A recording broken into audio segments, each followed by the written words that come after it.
A great border wall.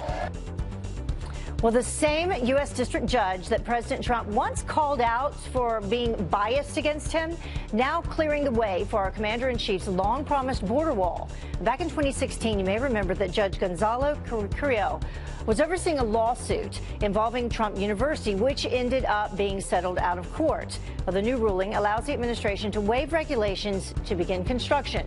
President Trump praising the decision, tweeting this: U.S. judge sided with the Trump administration and rejected the attempt to stop the government from building a great border wall on the southern border. Now this important project can go forward. And another set of eyes delving into surveillance abuse accusations. This happened yesterday. It was big. Attorney General Jeff Sessions announcing a top DOJ official is launching his own probe. We believe the Department of Justice must adhere to the highest standards in the FISA court. And yes, it will be investigated. And I think that's just the appropriate thing. The Inspector General will take that as one of the matters he'll deal with. The investigation follows a Republican House memo alleging FBI and DOJ officials misused their authority to spy on former Trump campaign advisor Carter Page. And we will follow that one for you for sure. Republican Congressman Matt Gaetz says that he has refiled a 2013 bill that was sponsored by the leading Democrat on the House Intel Committee, Adam Schiff. Now, the bill reforms the FISA warrant process to protect any president from being spied on, any president. And Congressman Gaetz says that he's having some trouble getting Democrat support now that President Trump is in office. It seems odd, Tucker, that when Barack Obama was president, Democrats wanted to give the president more power to work with the Senate to get members of the FISA court that aren't part of the D.C. swamp, but that come from all over America and have the opportunity to represent the values that Americans hold dear regarding their liberties. I didn't change one comma in Adam Schiff's bill. I refiled it because I think that Republicans and Democrats are going to be in power in the future. And if there are bipartisan ideas that would have more transparency and more oversight and protect our civil liberties, I think we ought to work together rather than working separately. So did he send you a thankful text when you did that? You know, I asked for him to co-sponsor it, and I just haven't heard back yet. So will Adam Schiff vote in favor of what ultimately was his own bill? We'll see. Well, the standoff intensifying between the West Wing and House members investigating alleged Russia collusion in the presidential election. White House Communications Director Hope Hicks, the latest to take the hot seat on Capitol Hill. During the 9-hour closed-door interview, Hicks answering every question focused on the Trump campaign and transition period, but refused to talk about her time since President Trump took office. Her testimony, I thought, was exceptional. She answered in excruciating detail every question about the campaign, every allegation, any type of cooperation between the Trump campaign and Russia. As far as I was concerned, I think any rational observer, she debunked all of that. Frustrated Democrats then trying to subpoena Hicks, but Republicans refused to take that step. And this happened, President Trump tapping his so-called tech genius to lead his 2020 campaign. Brad Parscale will serve as campaign manager for the president's re-election bid. Well, he previously worked for the Trump organization. That was before serving as the top digital operations guru in the 2016 campaign. Other senior campaign aides also just announced with Michael Glassner as chief operating officer and Lara Trump as a senior advisor. So moving forward with the next campaign already. Well, today, President Trump will join our nation's lawmakers honoring America's pastor, the late Reverend Billy Graham. The evangelist becoming the 4th private citizen ever to lie in honor in the Capitol Rotunda. Griff Jenkins is live for us on Capitol Hill with details on the ceremony. Good morning, Griff.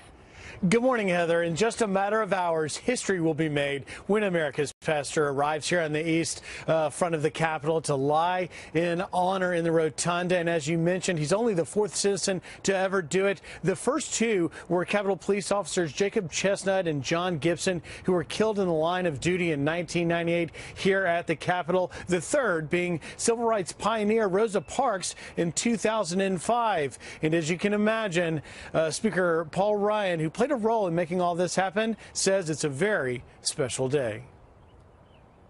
If there is any American whose life and life's work deserves to be honored by laying in honor in the U.S. Capitol, it's Billy Graham.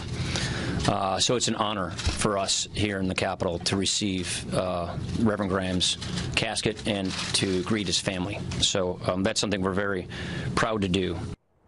Now, lying in honor is just a little step below lying in state. That's reserved for presidents like Reagan, Ford, and Kennedy, who have all laid in state here. But let me tell you a little bit about the day. Around 10 a.m., the motorcade carrying Reverend Graham's casket will arrive. At 10:30, Graham's family will arrive here on the Capitol. At 10:45, the procession carrying Graham's casket ascends the east front steps. And around 10:55, Graham's casket enters the rotunda, followed by the president, and the service will begin. President Trump will lay a wreath, and it's a day certainly with a lot of history, as our own resident historian on Congress and Capitol Hill producer Chad Pergram notes. Take a listen. They will use what they call a catafalque. This is a vocabulary term for you, catafalque, which is a fancy way of saying a pine platform. They built this pine platform for President Lincoln's funeral back in the 1800s, and they have used this virtually for every state funeral since. The fact that we haven't had any ceremony like this since 2012 tells you a great deal about just how significant this is. In that 2012 was Senator Daniel Inouye of Hawaii. After this service ends around 1 o'clock, Heather, the public will be able to come in for the majority of the day to view Reverend Graham lying here in the rotunda. Tomorrow he'll head to North Carolina for a funeral at the Reverend Graham Library in Charlotte on Friday.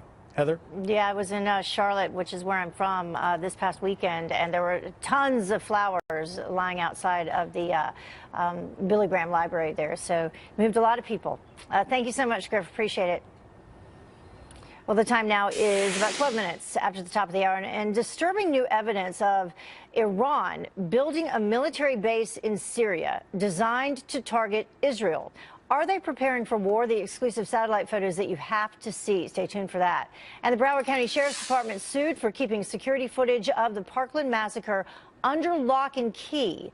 Would releasing it bring accountability or jeopardize the investigation? We'll ask our law enforcement panel up next. And he has made a living off making fun of our commander-in-chief. Thank you, Sarah. I had to come back. Sometimes when you're president, you have to make sacrifices, so I skipped the back nine. Yeah.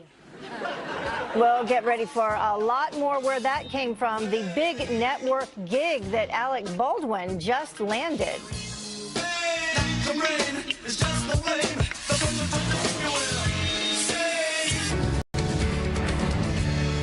Welcome back to Fox and Friends. First, some new pressure mounting on investigators in the Florida high school massacre to release the school's surveillance video from the day of the attack. But should those tapes be released? Here to weigh in, criminal defense attorney Ted Williams and former Nashville police officer Vincent Hill. Thank you both for joining us this morning. We really appreciate it.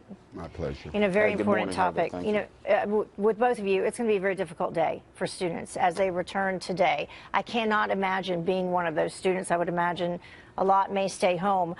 Vincent, I'll start with you. Should these surveillance tapes be released? Would it benefit the investigation in any way? Well, top of the morning to you, Heather. And I'm thinking as myself, as a parent who has a 17-year-old, a junior in high school, would I want to see the images of my son being slaughtered in this shooting? No, I wouldn't. If there's things in that investigation that could lead to whether things were done right, whether protocol was followed, whether there was accountability issues, that's something that should be held within the Sheriff's Department, local and federal authorities. I don't think we need to see that video footage. But Ted, on the other hand, there have been a lot of questions in terms of the sheriff himself, what he did or did not do. Also, the superintendent of the Broward County Schools there is now being named in this lawsuit. What's your opinion on releasing these tapes? Well, you know, under Florida's open sunshine law, there is a need and a right for the public to know what's going on here. And Sheriff Scott Israel himself has opened the door for perhaps the release of these videos by trying to cover his butt for his actions by outing Deputy Peterson and what he was supposed to have done.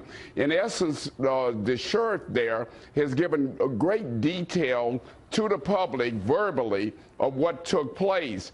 The only reason that I believe these tapes probably will not be released would be because there is an ongoing investigation into the actions of the various police officers. And on that front, Vincent, who should be protecting our schools? There's been a lot of question recently about the possibility of arming teachers. Should veterans be patrolling our schools? What about the National Guard? That's also been suggested. Well, I'm not an advocate of teachers being armed because, you know, as law enforcement, we're trained to rush into those situations. But as humans, even law enforcement freezes. So I can't imagine a teacher doing that. As far as the National Guard, in theory, it sounds great. It would definitely deter. But from a taxpayer standpoint, that would cost millions and millions of dollars. If you look at Florida, there's 67 counties that have schools. Broward County itself has 39 schools with only 12,000 National Guard members, not including those that deploy on a regular basis. So from a number standpoint and a cost standpoint, I don't know if the National Guard is quite the answer. Maybe we can look into private security, like you said, Heather, with veterans that have security, but the National Guard would be a huge cost. Yeah, the bottom line, though, right now, Ted, is that people are looking for answers to try to avoid this from happening again. Yeah, absolutely. But I'm like Vincent. We have to be very careful not to overreact in this sad, tragic situation. If you arm teachers, the thing that in this instance, in less than 5 minutes, this guy got in there and shot and killed 17 people. If you had an armed teacher, he would try to get to his gun. His gun may not be the same equalization of the gun of the killer. And also, if one of the teachers should tragically shoot one of the students, all of a sudden, he's going to be being sued. It's really a difficult issue. We apologize to everyone at home. Once again, apparently they're doing some construction there in Washington, D.C. Thank you both for joining us. We appreciate it. My pleasure. Thank you, And Heather. our prayers with all those families going back to school today. Well, the time is now about 20 minutes after the top of the hour, and a 20-year-old woman stabbed to death. Now her accused killer wants to blame acne medication. So will that work? Dr. Mark Siegel here live to weigh in on the symptoms of this drug. I do not regret sharing this